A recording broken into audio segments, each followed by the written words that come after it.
kita ada di situ ya, kita pasti ingin mengatakan, Pak Gub, ini sudah menjadi satu desakan dari akar rumput langsung, bukan ada kecewaan dari masyarakat. Bahasa kasarnya itu yang seperti disampaikan tadi bahwa dianaktirikan dan lain sebagainya. Sekali lagi, PAD kita besar sumbangsinya terhadap provinsi, PDRB kita hampir 50%. Bayangkan hanya 4 kabupaten kota dari 24 kabupaten kota yang ada di Sulawesi Selatan itu menyumbang hampir 50%. Untuk bisa mempertemukan Bapak Prabowo dengan dengan Yang Mulia Datuk. Kedua sosok ini menjadi representasi atau penjelmahan dari dua orang leluhur kita sebelumnya, yaitu Bung Karno dengan Andi Jempa. Artinya Prabowo menjadi wujud jelmaan dari Bapak Soekarno, begitu juga dengan Datuk Mulia Andi Maradama Pulau hari ini merupakan penjelmaan dari leluhur kita Andi Jempa. Kedua tokoh ini bicara hati ke hati.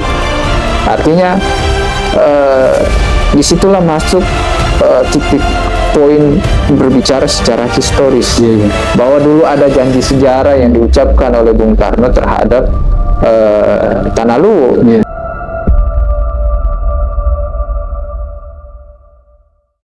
di sini ada beberapa pertanyaan yang akan kita tanya-tanya ini, Bang Abdal, terkait dengan provinsi, pemekaran provinsi, wilayah dan juga kabupaten Luwu Tengah, karena ini kan isu yang sangat senter sekarang diperbincangkan oleh pejabat dan juga sampai di tingkatan tertentu. Nah, ini kalau orang mendengar isu pemekaran provinsi wilayah ini kan banyak yang tidak tahu, banyak yang bukan tidak tahu, banyak yang kurang tahu sebenarnya apa menjadi perjuangan teman-teman mahasiswa hari ini. Banyak kemudian stigma yang kemudian muncul, gerakan ini hanya menimbulkan keresahan masyarakat. Mungkin itu bisa dijelaskan juga kepada pemirsa sahabat-sahabat Indeks di rumah, apa menjadi tujuan aksinya teman-teman, kenapa harus di jalanan, itu yang paling meruncing itu, kenapa harus di jalanan, kenapa harus memblokade jalan sampai menutup akses ya pintu masuknya kabupaten kota. Mungkin itu untuk pertanyaan pertama, Mas Arif. Ya, terima kasih Bang Arsyad telah undang kami di podcast ini. Saya kira ini adalah bagian daripada penguatan literasi kita, apalagi terkait dengan isu-isu krusial, termasuk yang lagi hangat-hangatnya kita bahas, lagi hangat-hangatnya mencuat di masyarakat, khususnya di masyarakat Luraya yang terkait dengan isu DOB Provinsi Luraya dan juga DOB Luwu Tengah.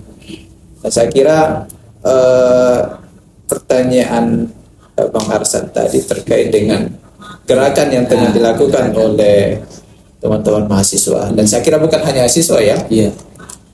Ada sesuatu yang baru menurut saya dalam perjuangan DOB ini, khususnya Luraya, karena saya juga termasuk waktu masih di kampus dulu sering ikut kegiatan-kegiatan yang sifatnya advokasi terkait dengan tuntutan terhadap DOB, baik Luraya maupun Kabupaten Luwu Tengah. Saya ingat itu tahun 2019 kami itu, karena saat itu saya tepatnya memimpin salah satu organisasi ekstra di Luraya, dan kami berbagai gabungan yang tergabung dalam satu kelompok OKP yang biasa disebut dengan Cipayung, itu Cipayung Place, dan Organda dan berbagai lapisan masyarakat, lapisan pemuda dan masyarakat itu bentuk aliansi yang momennya pasti bertepatan dengan hari Jadi Luwu dan hari perlawanan itu. Nah, itu tadi yang saya maksud, ada hal yang baru yang terlihat dalam kegiatan advokasi terkait dengan tuntutan pemekaran ini adalah bahwa di tahun 2026 ini atmosfernya lebih kencang menurut saya, karena ini bukan lagi diskusi elit, bukan lagi perjuangan elit, tetapi sudah sampai pada kalangan grassroots. Artinya masyarakat lapisan bawah itu hampir merata di seluruh tanah Luwu ini atau Luwu Raya ini ikut memperjuangkan. Dan itu sangat kelihatan kemarin ya, kita lihat dari berbagai macam titik di Luwu Raya ini terjadi letupan-letupan aksi ya. Kemarin itu kalau kita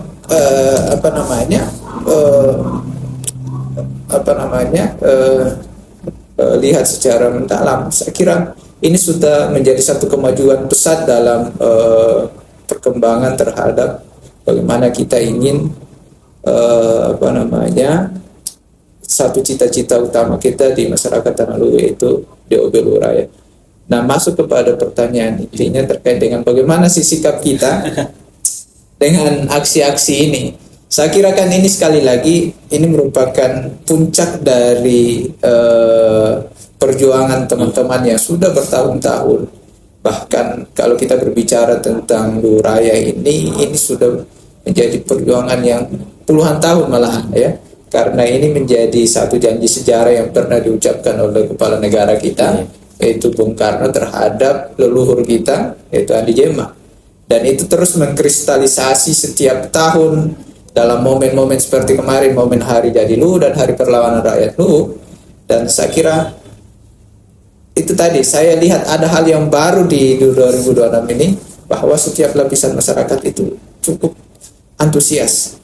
Nah, terkait dengan pro kontra itu saya kira inilah dilematisnya dalam setiap perjuangan. Ada sisi paradoksialnya, artinya ada pro dan kontra. Saya kira tidak ada perjuangan yang tidak ada kontranya, tidak ada perjuangan yang tidak ada pro-nya. Justru ini adalah menjadi seni dalam perjuangan.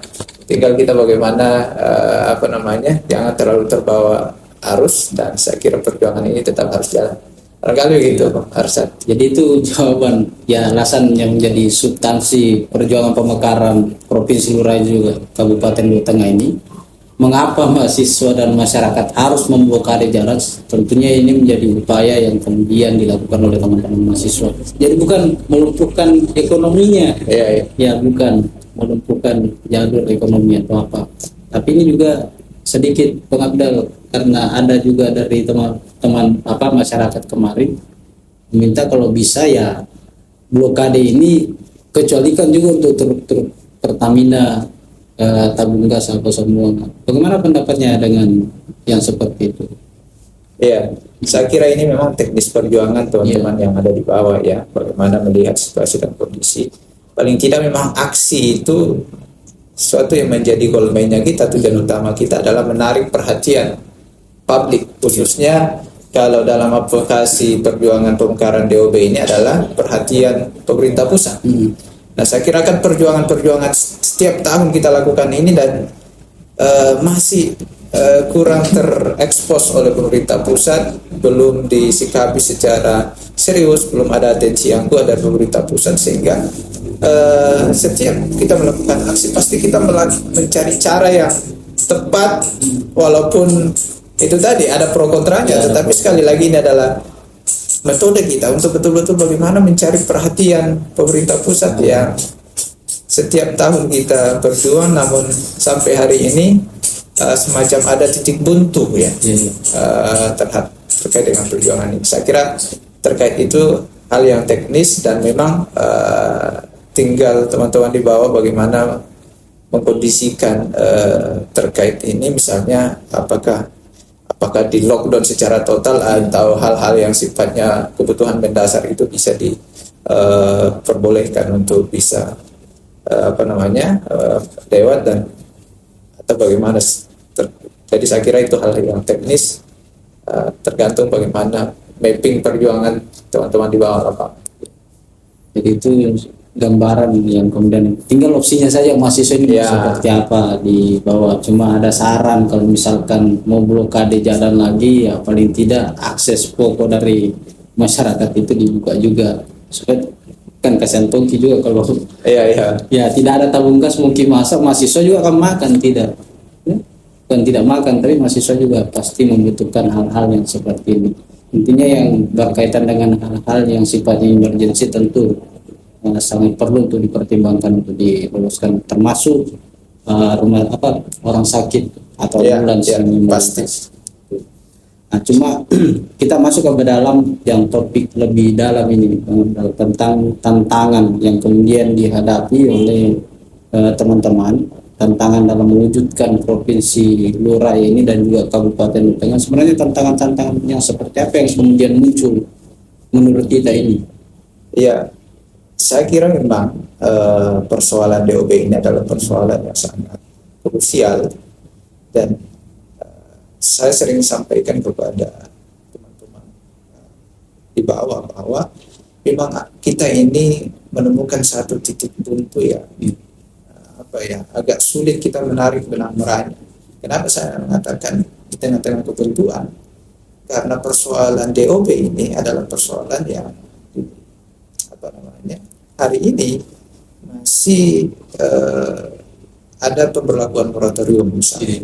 Nah, kalau kita flashback terkait dengan regulasi DOB, saya bagi dalam 3 rezim undang-undang ya, artinya 3 undang-undang yang menjadi landasan utama dalam DOB ini. Misalnya Undang-Undang 22 tahun 99 itu kan menjadi titik awal pemberlakuan desentralisasi, artinya penyebaran peta-peta pemerintahan baru. Artinya dulu kan masa Orde Baru di masa Soeharto itu kan sentralistik kekuasaannya, dan masuk di era reformasi ada semangat menyebarkan kekuasaan ini, pusat-pusat kekuasaan ini ke daerah-daerah. Maka ada semangat itu sehingga terbentuklah daerah-daerah otonomi baru. Jadi semangat kalau kita lihat paradigma Undang-Undang 22 tahun 99 itu, paradigmanya adalah membuka selebar-lebasnya, mempermudah bagi daerah-daerah yang ingin mekar. Iya. Karena ada desentralisasi itu, ada ingin menyebarkan seluas-luasnya kekuasaan itu ke daerah-daerah, tidak terpusat ke pusat saja di Jakarta. Nah, ternyata kalau kita lihat tahun 99 sampai tahun 2004, sebelum adanya regulasi baru terkait dengan pemerintahan daerah ini yang mengatur tentang DOB, itu kita lihat ternyata luar biasa. DOB ini bermunculan bagaikan jamur di musim hujan. Tercatat kurang lebih 70 kabupaten baru dan 70% kabupaten baru, 40% provinsi baru bermunculan ya. Kalau secara statistik itu sekitar 140 kalau tidak salah daerah otonomi baru itu muncul dari periode 1999 sampai 2004 ya, kurang lebih 5 tahun. Artinya memang regulasi 99 ini, undang-undang tahun 99 itu mempermudah seluas-luasnya terhadap pemekaran. Namun ternyata setelah dibuka seluas-luasnya, kemudian ada evaluasi. Pemerintah saat itu mengevaluasi, kayaknya harus ada evaluasi terkait dengan daerah-daerah yang bermekar ini, karena berbagai macam pertimbangan seperti beban fiskal pusat yang membiayai daerah-daerah baru ini, dan ternyata banyak daerah-daerah yang bermekar ini selalu ketergantungan sama pusat. Nah, diubahlah regulasinya, dibuat regulasi baru yaitu Undang-Undang tahun 2004 nomor 32 ya, tidak salah. Itu lebih regulasinya itu, paradigma regulasi ini atau undang-undang ini lebih pada penyeimbangan. Artinya tidak membuka seluas-luasnya, artinya tidak mempermudah lagi, namun juga tidak terlalu menyulitkan. Artinya ada semacam syarat yang lebih selektif terkait dengan pemekaran daerah baru, sehingga kalau kita lihat pasca regulasi ini diberlakukan itu ada penurunan hampir 50% ada pengurangan ya. Kalau masa sebelumnya itu ada 140 daerah otonomi baru yang muncul di tahun 2004 sampai 2009 atau 2009 itu sekitar eh, 60 atau berapa ya DOB baru itu, provinsi maupun kabupaten. Artinya hampir separuhnya berkurang. Yang sebelum 2004 itu ada 140 daerah, kemudian berkurang ke 60-an ya kalau tidak salah, karena ada pengetatan di situ.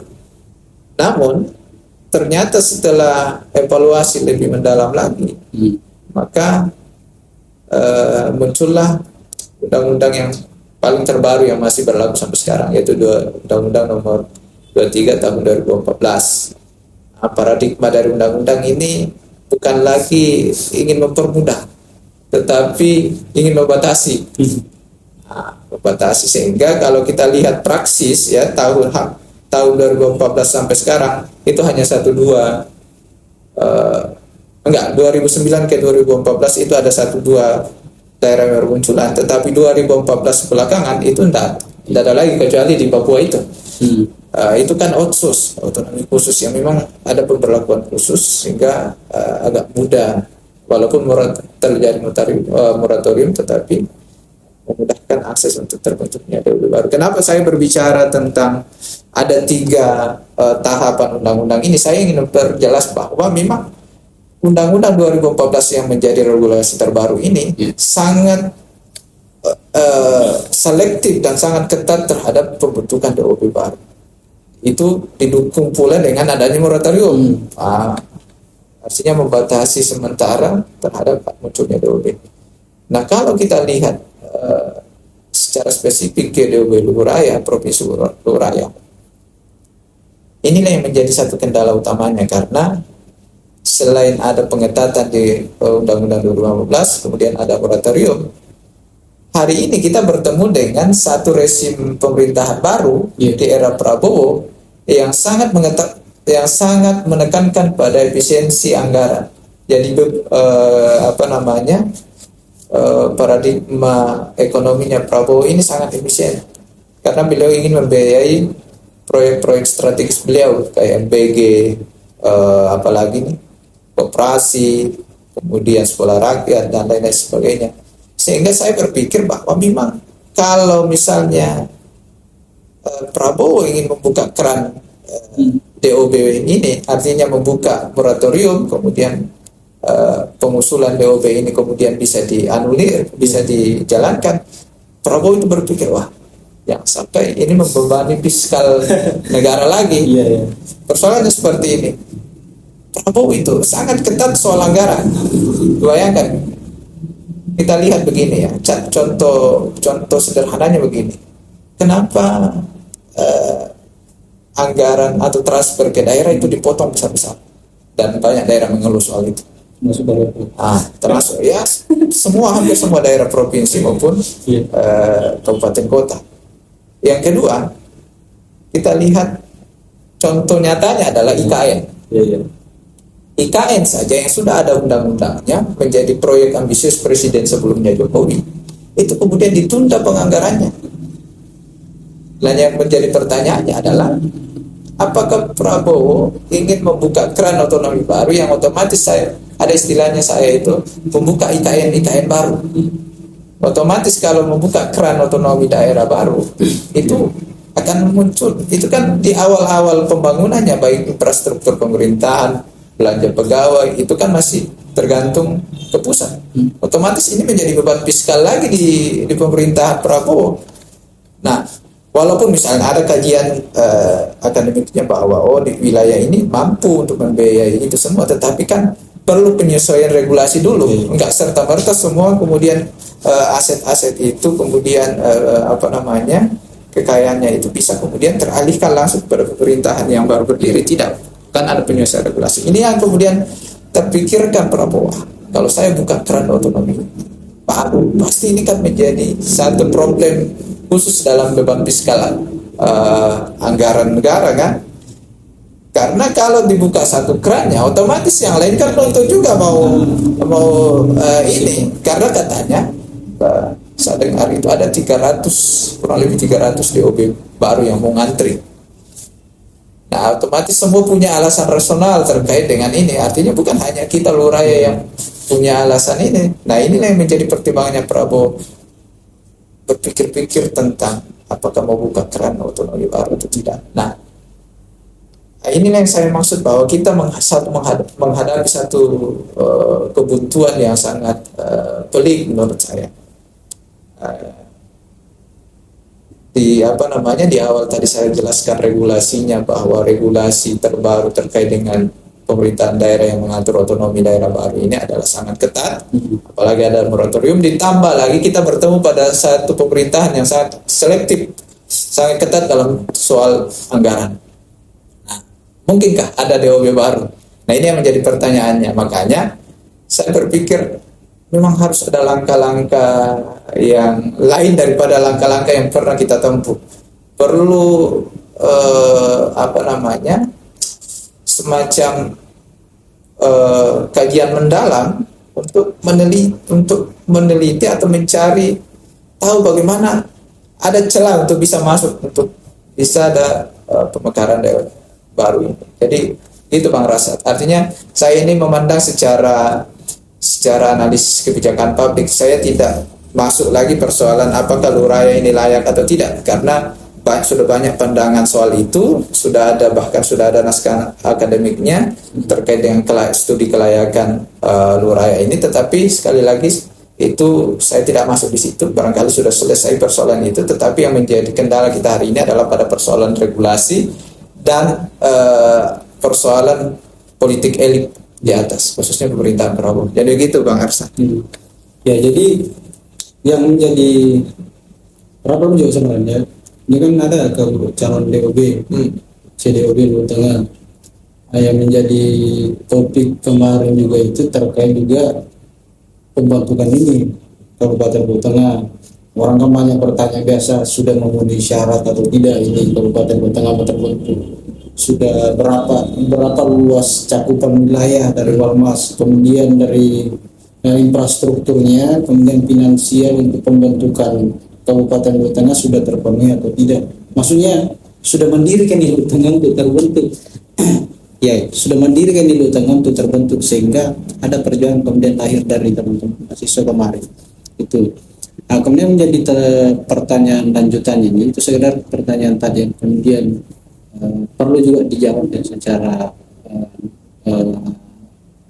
kritis oleh pemangku kebijakan dalam hal terkait arah pembentukan DOB baru Kabupaten Luhut Tengah.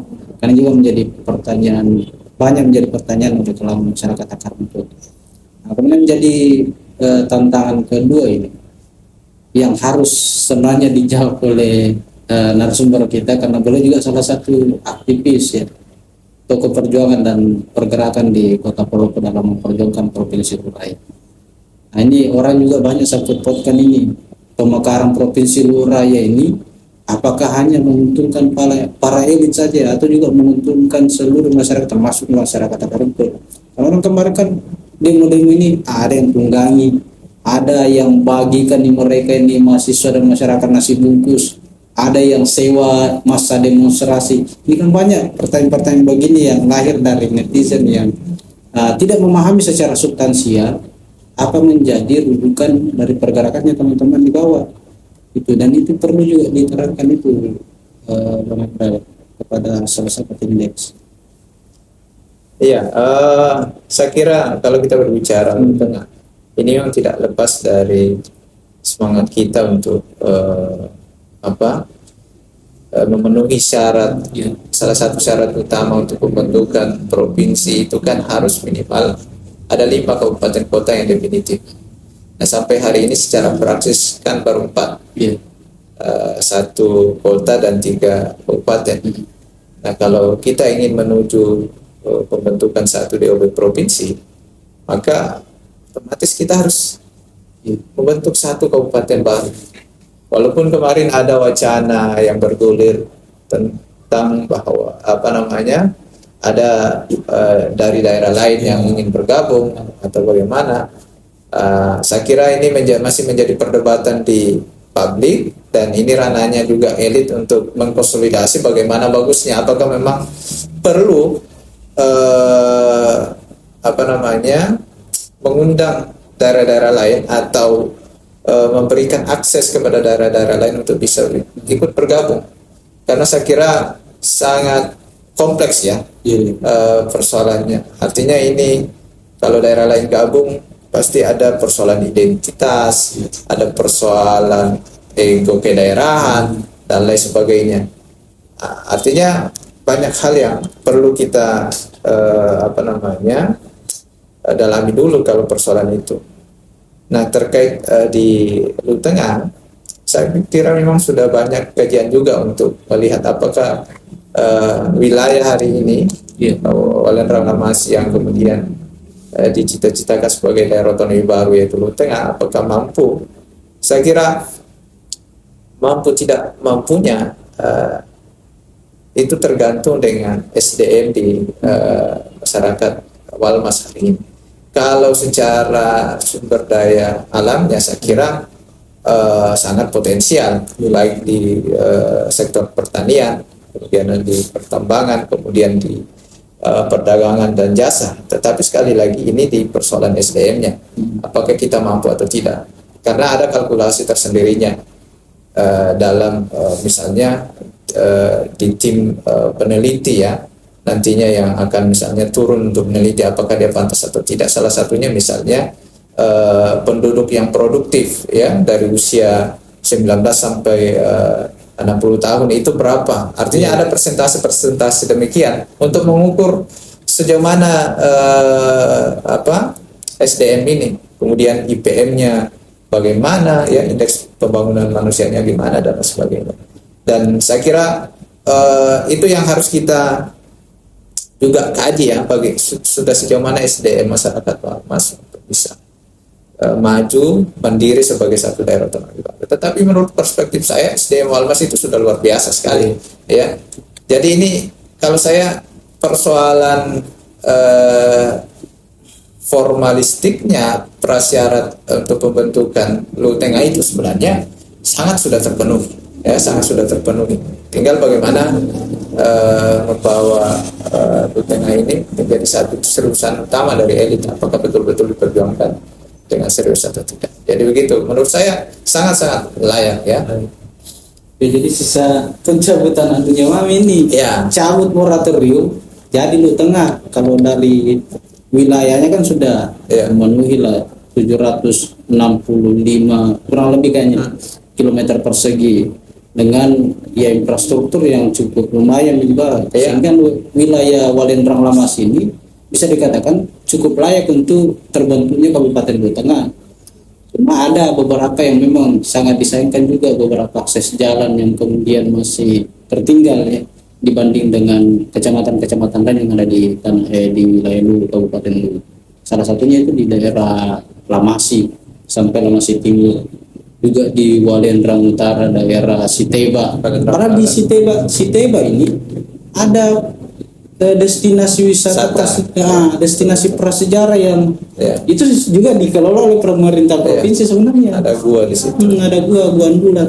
Dan ini jarang teman-teman sahabat indeks yang tahu bahwa di Andulan itu di Siteba itu ada wisata prasejarah yang dikelola langsung oleh Dinas Pariwisata Provinsi, dan ini juga yang menjadi catatan kritis ya kepada sahabat-sahabat indeks yang ada di rumah, bahwa memang Lu Raya ini kalau mau kita bilang dianaktirikan oleh pemerintah provinsi, benar, Seko termasuk Seko dan kita ada di situ ya, kita pasti ingin mengatakan Pak Gub, ini sudah menjadi satu desakan dari akar rumput langsung, bukan lagi elit-elit ini.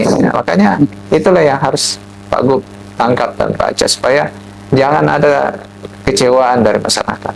Jadi gitulah. Ya, jadi selalunya Pak Gubernur bicara tentang kebijakan moratorium Lu Raya dan Lu Tengah ini kebijakan pusat. Tidak melihat pada titik sentralnya bahwa dia juga punya peran penting sebenarnya untuk merekomendasikan pembentukan ini. Jadi prasyarat utama juga itu. Harus ada persetujuan dari kepala daerah induk. Nah, dalam hal ini kalau pembentukan provinsi berarti gubernur induknya.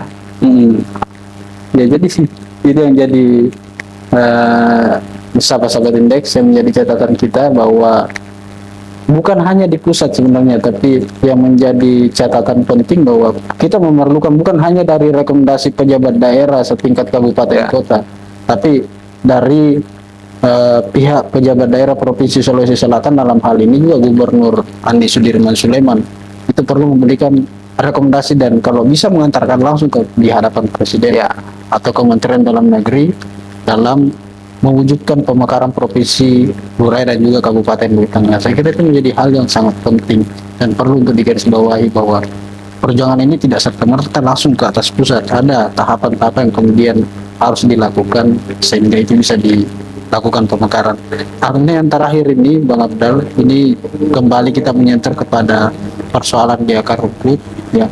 Banyak masyarakat dan seperti yang kita sampaikan tadi bahwa aksi ini adalah aksi yang agak beda ya dibanding aksi-aksi sebelumnya. Di 2013 di Walmas ini kan cuma satu titik hanya di daerah Batu Sanu saja.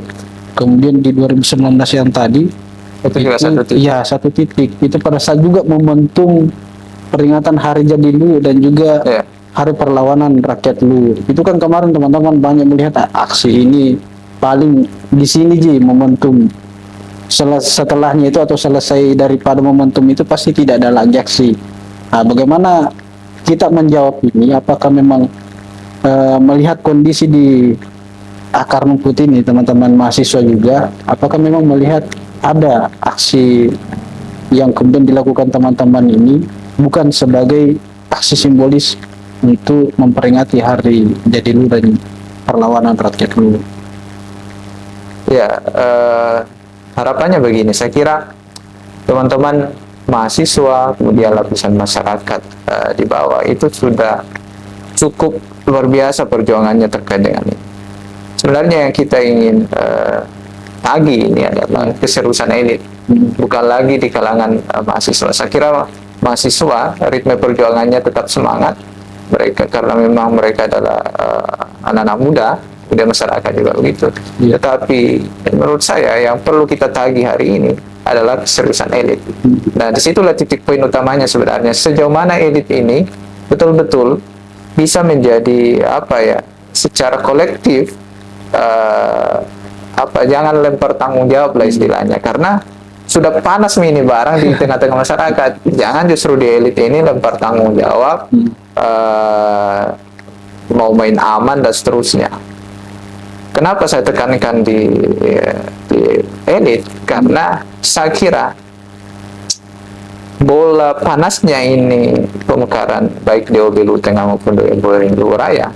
Karena saya kira tadi sudah kita di awal saya sampaikan bahwa sangat-sangat ketat pembentukan DW baru karena regulasinya ketat, kemudian ditambah lagi dengan eranya Prabowo yang serba ini, maka hal yang penting adalah bagaimana elit ini bekerja. Kita ingin elit-elit ini menggunakan segala macam cara lah. Makanya saya sempat didiskusi kemarin ya sama dengan beberapa stakeholder, ada dari DPRD, ada dari akademis. Saya katakan begini, barangkali bisa menggunakan pendekatan elit dengan cara melobi-lobi istana. Untuk bisa mempertemukan Bapak Prabowo dengan dengan Yang Mulia Dato. Artinya kan begini, kedua sosok ini menjadi representasi atau penjelmahan dari dua orang leluhur kita sebelumnya, yaitu Bung Karno dengan Andi Jempa. Nah, artinya Prabowo menjadi wujud jelmaan dari Bapak Soekarno, begitu juga dengan Dato Mulia Andi Maradang Pulau hari ini merupakan penjelmaan dari leluhur kita Andi Jempa. Sehingga saya kira kalau elit kita ini berhasil mempertemukan ini, ada lobby-lobby khusus untuk bisa mempertemukan ini, tinggal bagaimana kemudian kedua tokoh ini bicara hati ke hati. Artinya disitulah masuk titik poin berbicara secara historis, bahwa dulu ada janji sejarah yang diucapkan oleh Bung Karno terhadap Tanah Luwu, karena perjuangan Tanah Luwu yang sudah luar biasa, sudah cukup bekerja keras, bahkan menyerahkan kedaulatannya ya pemerintahannya secara formal dan kedaulatan wilayahnya terhadap NKRI, hanya dua waktu itu, hanya Kedatuan Luwu dengan Kesultanan Jogja. Tapi Kesultanan Jogja hari ini sudah diberikan hak istimewa. Kasih. Tinggal kita ini di wilayah Tanah Luwu apa? Walaupun sebenarnya kita kalau secara kontribusi yakin dan pasti kita ikhlas terhadap negara dan bangsa ini. Tetapi berbicara hari ini kan kita tidak lagi menuntut soal keistimewaan itu, tapi kita berbicara tentang layanan publik. Ada misleading di soal kebijakan publik yang yang dikeluarkan oleh pemerintah provinsi terkait dengan ya bahasa kasarnya itu yang seperti disampaikan tadi bahwa dianaktirikan dan lain sebagainya. Saya kira disitulah titik poinnya, bahwa kita sebenarnya tidak menuntut lagi soal istimewaan itu, tetapi kita menuntut soal kesejahteraan, kemudian keadilan soal layanan publik dan lain sebagainya. Tadi sudah di awal disampaikan ada soal Rampi, ada soal Seko, padahal sekali lagi PAD kita besar sumbangsinya terhadap provinsi, PDRB kita hampir 50%. Bayangkan hanya 4 kabupaten kota dari 24 kabupaten kota yang ada di Sulawesi Selatan itu menyumbang hampir 50%. Artinya 50-50 dengan 20 kabupaten yang lain. Nah, inilah yang kemudian kita tuntut hari ini kebijakan. Itu. Nah, kalau tadi sudah ada pendekatan secara historikal antara Datu dengan Presiden, saya kira Presiden Prabowo ini kan mudah tersentuh hatinya. Ini terbukti dengan berbagai macam diskresi yang dikeluarkan terkait misalnya di guru di utara, ada kebijakan kemarin ada tahanan politik tahanan yang terkait dengan istilahnya korban politik dan lain sebagainya, ya diberikan diskresi dan lain sebagainya. Saya kira Prabowo ini mudah terbuka hatinya. Jadi sekali lagi ini tergantung elit mencari celah di mana jalan mulusnya. Yang kedua adalah mereka bisa kompak, jangan lempar tangan, karena ini merawat semangat dari lapisan masyarakat dan khususnya para pemuda. Jadi gitu, Bang Hasan. Ya, jadi itu kesimpulan yang kemudian disampaikan tadi. Jadi ada beberapa jawaban yang kemudian saya kira ini menjadi topik, dan saya kira juga ini menjadi hal yang perlu untuk sahabat-sahabat indeks yang ada di rumah perhatikan, bahwa memang ya sangat penting kiranya untuk mempertemukan dua tokoh ini, karena untuk mempertemukan dua tokoh ini ya memang juga dibutuhkan lobby-lobby pada elit politik, ya bukan jangan sampai yang mulia Datu itu juga kasihan yang politik susah, ya. Perlu atau dibutuhkan komunikasi-komunikasi politik dari pimpinan partai, mungkin dari masing-masing cabang dan juga wilayah, itu yang sangat perlu untuk dilakukan. Kemudian yang kedua tadi sudah kami bahas juga terkait mengapa pemekaran provinsi, lurah dan juga Kabupaten Luwu Tengah itu dianggap perlu untuk diperjuangkan, karena itu melihat daripada ketimpangan kemudian terjadi di provinsi Luraya, ya calon provinsi Luraya, daerah otonomi baru dan juga Kabupaten Luwu Tengah. Salah satunya masalah sosial yang kemudian terjadi di wilayah Seko, akses jalan yang belum sepenuhnya diperbaiki, padahal di Seko ini ternyata ada lumbung daging nasional ya yang dekat dari wilayah Sukamaju, Sulawesi Barat, dan ini sempat juga kami diskusikan kemarin dengan Bupati Utara sebelumnya terkait ini lumbung daging nasional. Kemudian di daerah Rampi juga ternyata ada perusahaan besar di atas, dan ini pasti memacu perekonomian dan juga lapangan kerja bagi masyarakat yang ada di Kecamatan Rampi, sehingga sangat perlu pemekaran provinsi daerah otonomi baru Provinsi Lurah ini dan juga Kabupaten Luwu Tengah. Dan kalau kita mau bilang Lurah ini kaya atau tidak, tentunya kaya, sangat kaya ya. Dan itu sudah dijelaskan langsung oleh Sekretaris Daerah Provinsi bahwa Lurah ini kaya emas, kaya dengan hasil alam yang melimpah. Jadi tidak perlu untuk meragukan bahwa memang kelayakan untuk pemekaran provinsi Lurah dan Kabupaten Luwu Tengah ini layak atau tidak, tentu sangat layak untuk dimekarkan. Dan yang paling penting dan menjadi poin penutup, bahwa pemekaran provinsi Lurah ini adalah sebuah janji dari Presiden Soekarno, Presiden pertama Republik Indonesia, kepada Datu Luwu Andi Jemma, dan itu yang ditagih oleh masyarakat luraya, bukan meminta tapi menagih. Ya, menagih janji itu kapan, dan meminta pemekaran provinsi luraya bukan lagi daerah istimewa. Dari jadi seyoginya bahwa pemekaran luraya ini sangat dianggap penting oleh semua pihak, bukan hanya elit dan juga bukan hanya dari mahasiswa, tapi masyarakat dari kalangan akar rumput menginginkan provinsi luraya dan kabupaten Huntanga ini segera terbentuk. Terima kasih Bang Abdal telah menjadi narasumber pada podcast kali ini di Index Media, dan juga kami ucapkan banyak terima kasih kepada seluruh kru Index Media yang telah membersamai, dan juga sahabat-sahabat Index Media yang dengan setia dan senang hati terus menyaksikan tayangan dari podcast Index Media. Demikian podcast kita pada kesempatan hari ini, kurang lebihnya mohon disempurnakan. Wassalamualaikum warahmatullahi wabarakatuh. Assalamualaikum warahmatullahi wabarakatuh.